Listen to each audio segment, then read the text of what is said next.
secara pribadi pasti tidak ada yang menghalangi.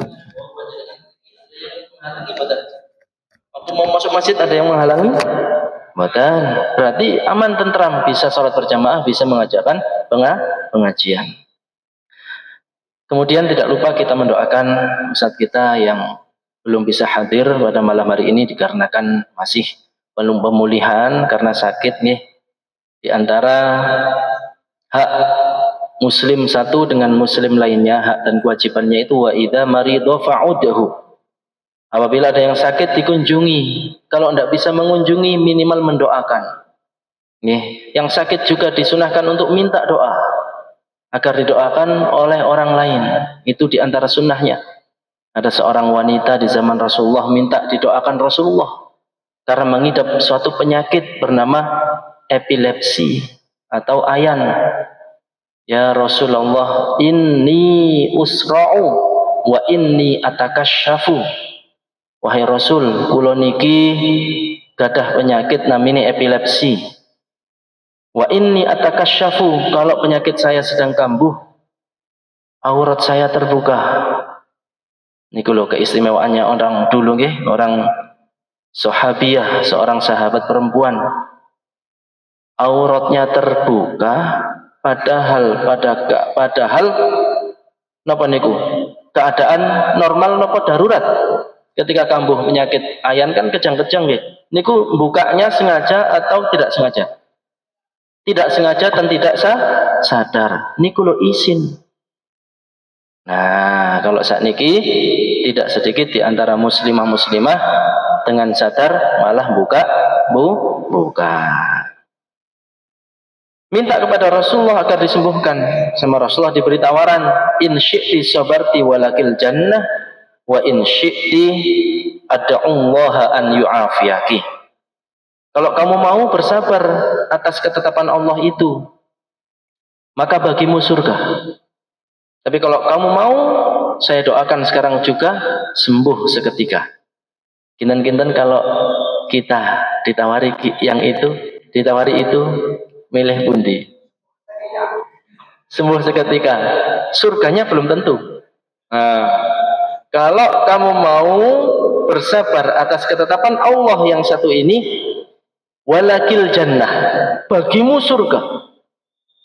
Wa in syi'ti, tapi kalau kamu mau tak dungakno saiki langsung waras. Milih pundi? Digabung surga dan sembuh, ngoten nggih. Tapi tidak ada pilihan ketiga.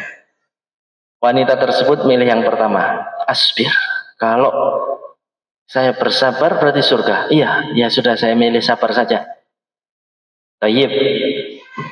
Terus ternyata masih melobi. Ini atakasyaf, fad'ullaha an la atakasyaf. Tapi saya malu kalau buka auratnya Rasul, kalau pas kambuh penyakit saya itu. Boleh enggak? Satu aja doakan kalau kambuh tidak terbuka aurat saya. Sama Rasulullah dikabulkan, didoakan. Nah, dari riwayat ini napa berarti?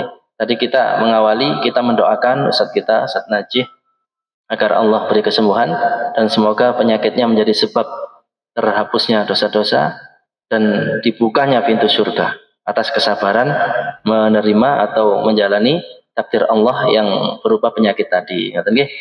Terus niku wau pelajaran pertama adalah bolehnya mengobati suatu penyakit dengan doa. Kalau tidak boleh, ya mungkin Rasulullah memberi napa pilihan niku. Oh, loro ono berobat kok juluk ditungakno. Kalau itu seandainya minta didoakan ketika sakit dilarang. Tapi Rasulullah memberi pilihan. Oh, boleh pilih satu atau dua. Berarti boleh minta doa atau mendoakan orang sakit. Biasa kita kenal dengan istilah ruqyah. Ruqyah itu syar'i. Sesuatu yang disyariatkan. Rasulullah mengajarkan seorang sahabat ketika sakit.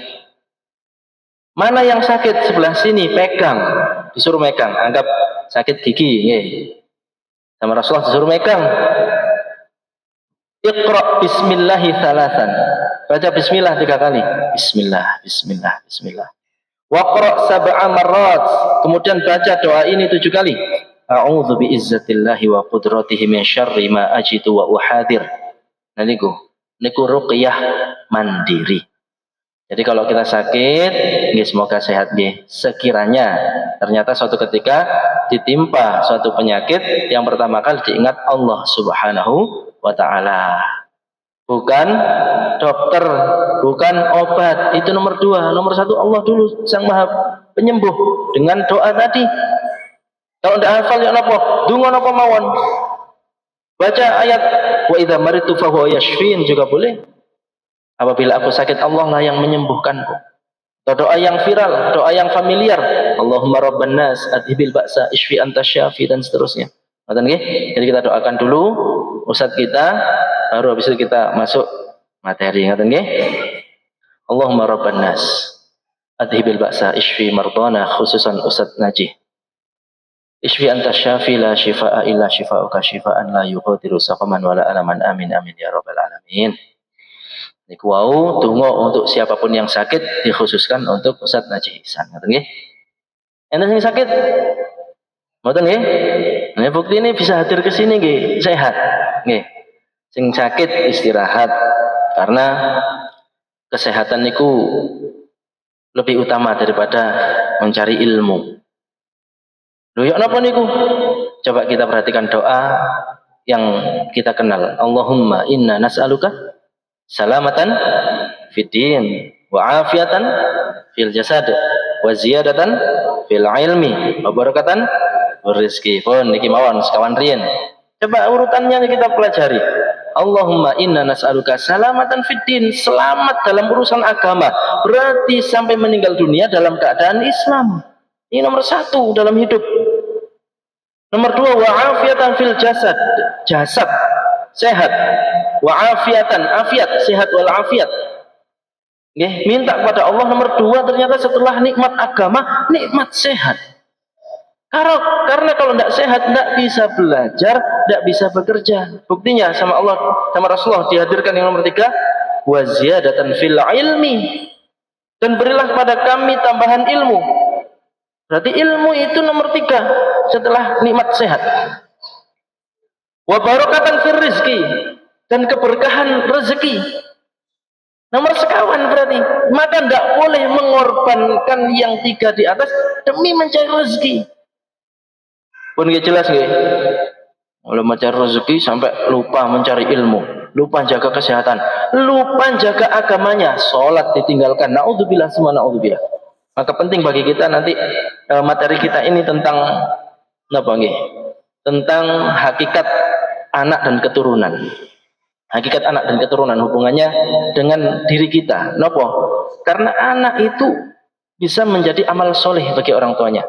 Ketika Nabi Nuh alaihi salam sudah diperintahkan oleh Allah napa niku menaiki bahtera. Bukan bahtera yang ada di Rejoto niku yang mangkrak. Itu kan napa niku katanya bahtera Nabi Nuh niku terus kok saged mosok yang sang mriku. Ketika diperintahkan oleh Allah naik ke atas kapal itu, kenriyin anak kula dereng numpak, difirmankan oleh Allah, innahu laisa min ahlik, innahu amalun ghairu sholih, dia tidak termasuk keluargamu. Innahu amalun ghairu sholih, itu bukan amal soleh. Anak disebut oleh Allah dalam Al-Quran ketika menegur Nabi Nuh alaihissalam yang menyayangi anaknya. Karena otomatis seorang ayah bagaimanapun keadaan anaknya pasti ada hubungan kasih sayang. Ditegur sama Allah, dia bukan anakmu, dia bukan amal soleh. Berarti ini perintah bagi kita bagaimana caranya anak ini menjadi amal soleh bagi kita. Ngerti nggih? Nah, nanti kapan-kapan kalau hadir ke pengajian anaknya diajak. Bukan yang hanya anak-anak kecil saja, yang remaja terutama. Karena generasi penerus, otomatis anak-anak yang sekarang remaja. Supados napa? Supados anak-anak kita ini dekat dengan masjid, hatinya terpaut dengan masjid. Bapak Ibu hadirin hadirat yang dirahmati Allah Subhanahu wa taala. Tadi ada yang belum tersampaikan nun sewu tentang wanita yang mengidap penyakit ayan tadi. Pertama adalah dibolehkannya berobat dengan doa dan minta didoakan dan mendoakan orang yang sakit. Yang kedua adalah as-sabru yurithul jannah. Kesabaran itu mewariskan surga. Yurithul jannah. Tapi dengan syarat sabar terhadap penyakit itu bukan pasrah, harus ada pergerakan at-ta'atid dawa.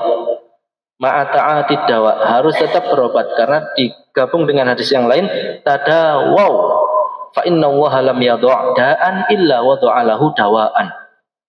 Berobatlah kalian semua karena sesungguhnya Allah tidak menetapkan suatu penyakit melainkan menghadirkan juga untuknya suatu obat penawar. Ilal maut wal haram. Kecuali kematian atau penyakit menua. Artinya menua itu sudah tidak bisa diobati. Kalau ada obatnya, laris niku. Obat kembali muda 10 tahun. Insya Allah laris. Tidak ada. Kalau obat yang lain-lain, penyakit yang lain ada. Terus yang ketiga, hikmah dari riwayat yang wanita tadi adalah al-hirsu ala satril aurah. Semangat menutup aurat. Nah, niki monggo kalau sekitar kita ada saudarinya, tetangginya, kalau tetangga kan laki-laki, kan saudara laki-laki, kalau perempuan saudari, kalau tetangga laki-laki, kalau perempuan tetanggi niku Jawa, tetanggi. Kalau ada yang belum sempurna menutup aurat, diceritakan kisah ini. Sampai tidak izin dah. Zaman dulu itu ada seorang wanita demikian dan demikian, tapi demikian dan demikian. Masa kita yang sehat walafiat malah sengojo ngumbar. Apalagi sekarang demi cuan rela merekam, membuka auratnya, direkam, diupload, diviralkan, mencari likes, share, and subscribe. Padahal muka-muka auratnya naudzubillah, semua naudzubillah. Di mana kalau dibandingkan dengan yang tadi, ngaten nggih, pun. Bismillahirrahmanirrahim. Anak nggih, kembali kepada anak. Kita ini pasti anak bagi orang tua kita. Nggih, maka perlu bagi kita benar-benar menjadi amal soleh bagi beliau yang kita sayangi. Lalu kita yang sudah menikah, mungkin ada yang sudah dikarunia anak atau ada yang belum. Nah, inilah yang akan kita pelajari. Hakikat anak dan nanti bagaimana langkah-langkah agar anak ini menjadi amalun soleh, menjadi investasi dunia akhirat. Yang pertama, anak itu merupakan anugerah Allah Subhanahu wa ta'ala, bukan hasil usaha pasangan suami istri. Karena ada yang sudah menikah berlama-lama, lama belum dikarunia anak. Bahkan dalam riwayat yang sama-sama kita ketahui, Nabi kita Abul Anbiya menikah Nabi Ibrahim alaihissalam sampai umur 80 tahun belum dikarunia anak. Nabi Zakaria sampai tua renta belum dikarunia anak. Di dalam surah Maryam itu digambarkan, inni wahanal azmu minni washta'ala ar-ra'su syaiba walam akum bidu'aika rabbi syaqiyya.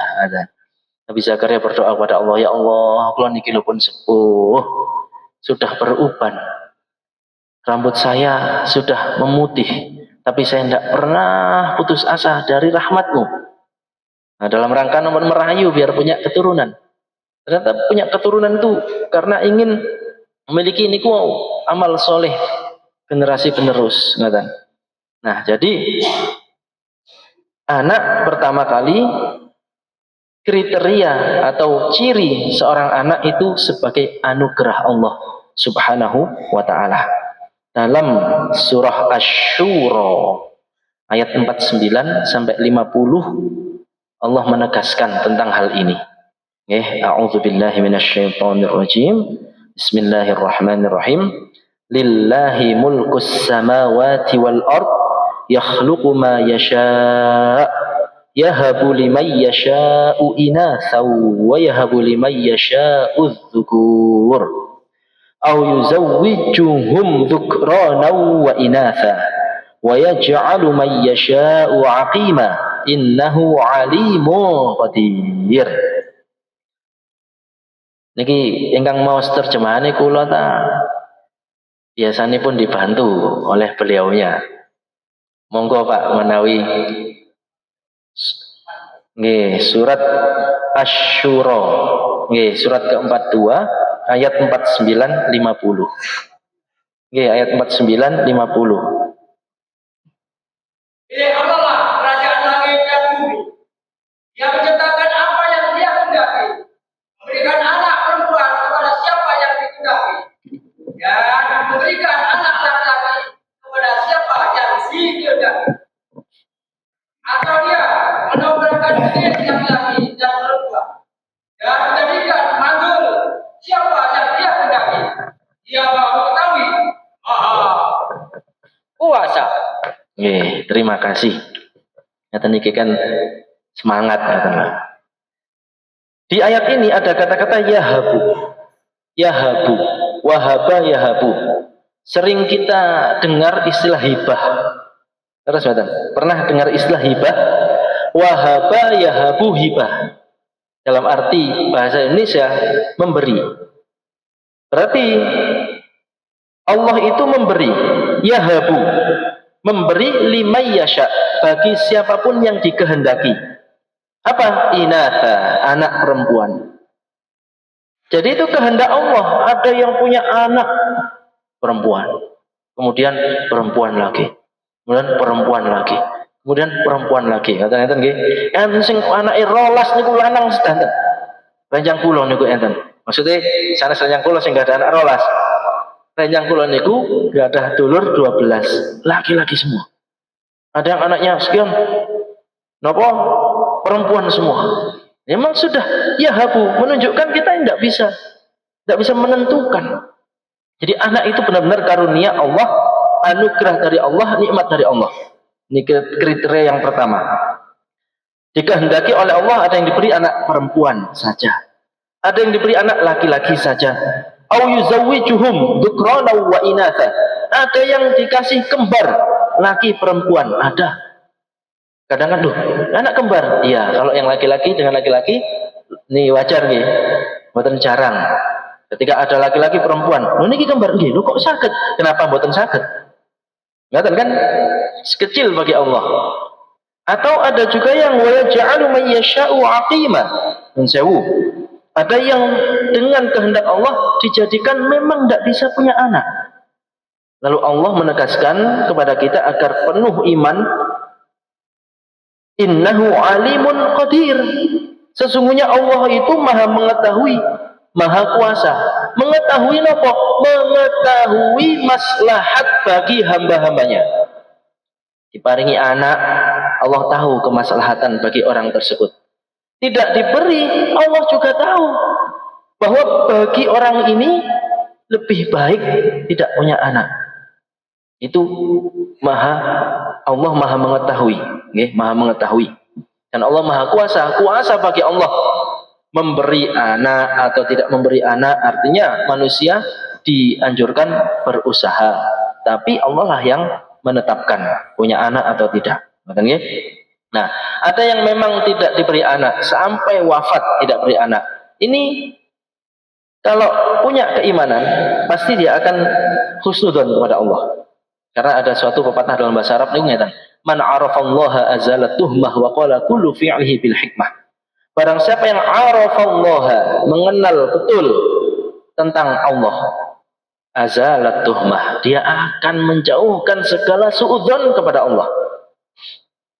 Ini bukan hanya urusan punya anak atau tidak punya anak, apapun, rezeki, pekerjaan, takdir dan lain sebagainya. Kalau dia memang mengenal Allah dengan baik, azalat tuhmah, dia akan menjauhkan dari dirinya, dari hatinya sedikit pun perasaan suudzon kepada Allah. Kok ngene sih, Gusti Allah iki gak sayang sampai aku, ndak boleh. Allah Ar-Rahman, maha pengasih, maha penyayang, alim, maha mengetahui. Yang lebih baik bagi kita ya yang ditetapkan oleh Allah.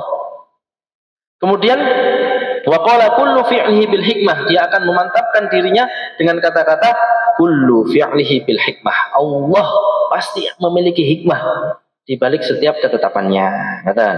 Nah, kalau kita coba tambah dalil lain yang ada di surat Al-Kahfi. Itu ada di ayat 74, 80 dan 81. Ini gambaran bahwa apa yang terkadang disukai oleh seseorang itu belum tentu baik baginya.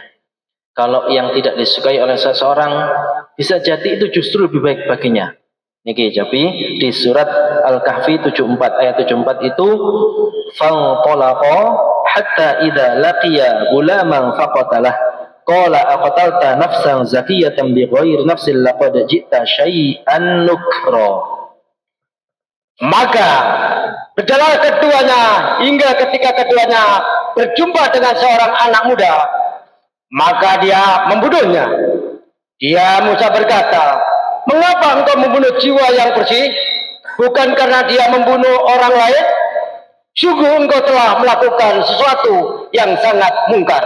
Ini 74. Jawabannya ada di ayat 80. Wa ammal ghulamu fakana abawahu mu'minaini fakhashina ayyurhiqahuma tughyana wa kufra. Dan 81. Fa aradna ayyubdilahuma rabbuhuma khairam minhu zakatan wa aqraba ruhma. Dan adapun anak muda kafir itu, kedua orang tuanya mukmin, dan kami khawatir kalau dia akan memaksa kedua orang tuanya kepada kesesatan dan kekafiran. 81, Pak. Ditambah ayat 81.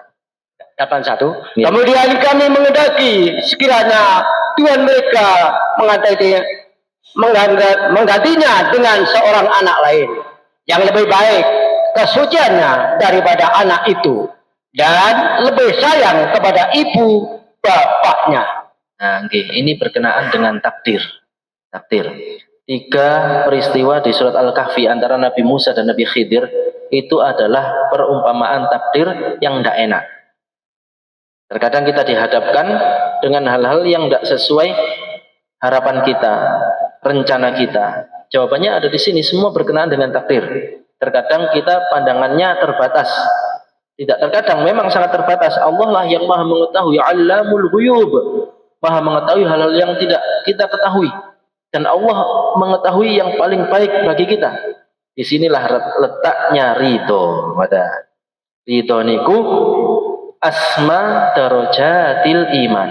Derajat iman tertinggi ketika seseorang ridho terhadap ketetapan Allah Subhanahu wa taala. Terus anak niku adalah anugerah, diparingi anak kita ridho, tidak diparingi anak nggih ridho karena dikembalikan kepada Sang Pencipta, Sang Pemberi. Betul nggih? Jelas nggih? Kemudian kriteria yang kedua bagi seorang anak itu adalah fitnah. Nah, fitnah niki tidak difahami dengan arti fitnah dalam bahasa Indonesia. Wah, aku difitnah iki. Ya apa? Fitnah kalau dalam bahasa Indonesia adalah sesuatu yang tidak sesuai dengan kenyataan. Ngaten nggih?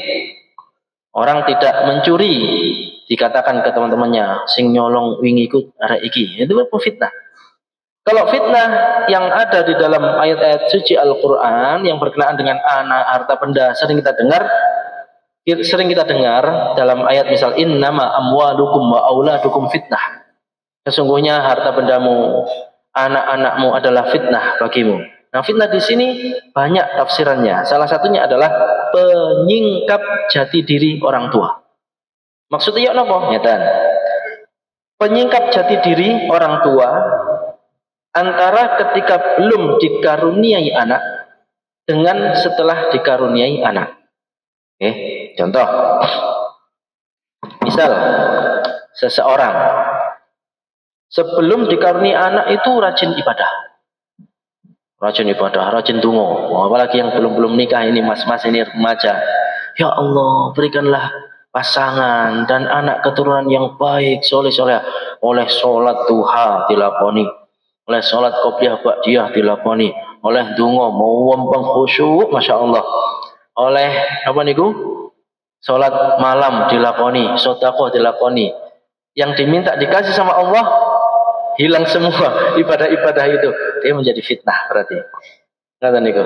Berarti ibadahnya tadi bukan murni ikhlas lillahi ta'ala, tidak menjaga keistiqomahannya.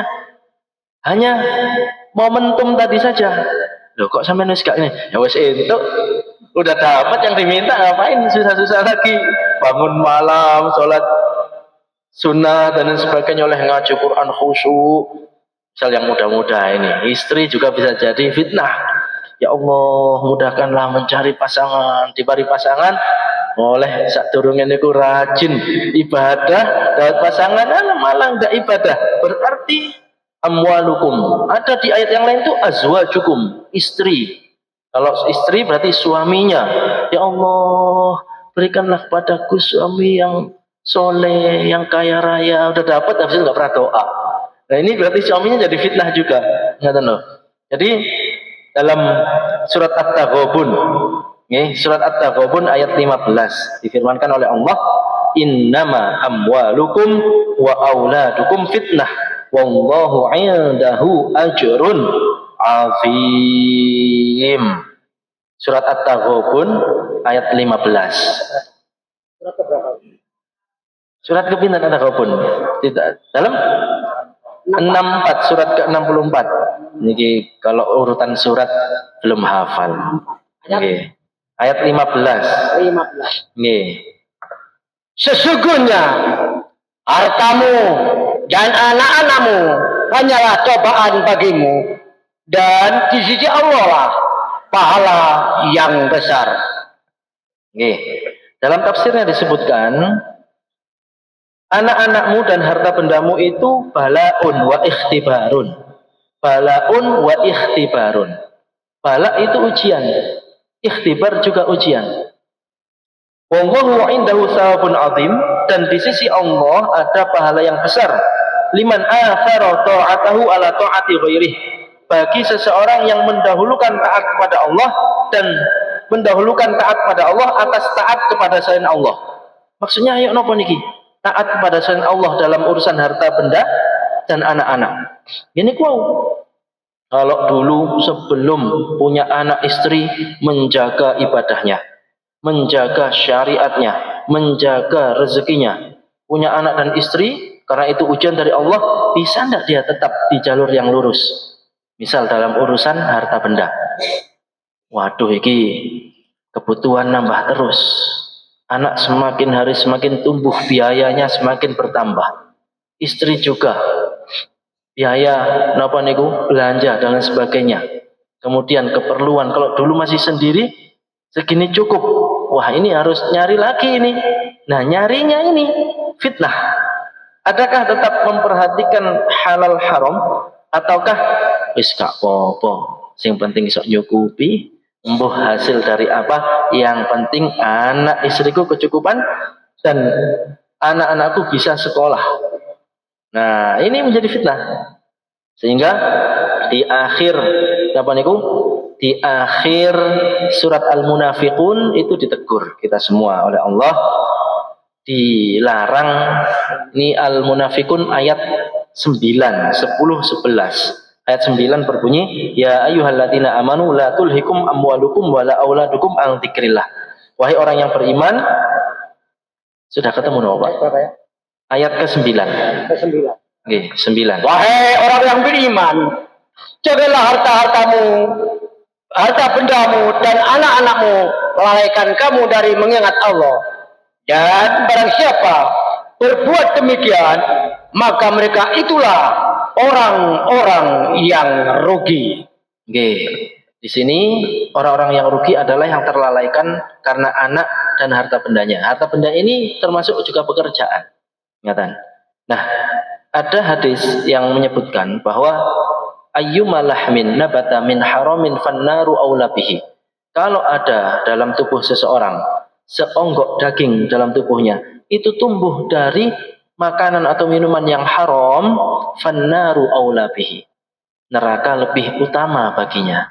Maka ini ujian bagi kita, sebesar apapun keperluan dan kebutuhan untuk mencukupi anak istri, jangan sampai mereka jadi fitnah bagi kita sehingga tidak lulus ujian dari Allah. Nah, diuji apakah kita ini tetap sregep ibadah dengan dikarunia anak ini, kesyukurannya apakah seperti dulu oleh donga dan sebagainya, ngoten nggih, oleh ibadah, oleh sedekah. Nah, ketika diberi